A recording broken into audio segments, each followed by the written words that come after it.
जय जगन्नाथ आपण मानकु समस्त को मिलीमिश्र देसी किचन यूट्यूब चैनल को स्वागत। जदि प्रथम करी आम चैनल को विजिट करछन्ते सब्सक्राइब करदेवे। आज आम बनैबा पानी संतुला।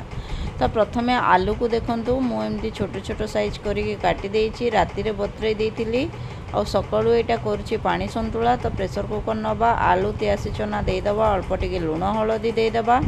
देखंतु तापरे पकेबा पानी।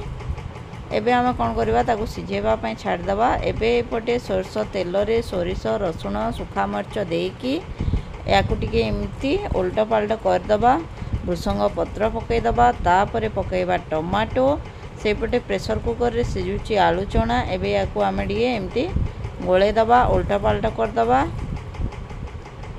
लूण देदबा। जेहेतु आम सिझारे लुण देचे ये अल्प परिमाण लुण देदेबा।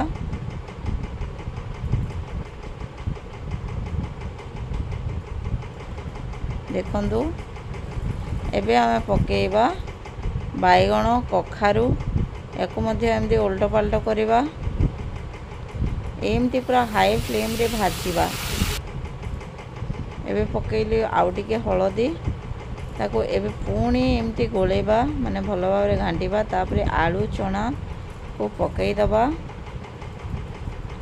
देखंतु सिझी गलानी। एमती पानी संतुला करिके खांतु बहुत ही टेस्टी लगे। देखंतु केते सुंदर देखा जाउची संतुलाटी।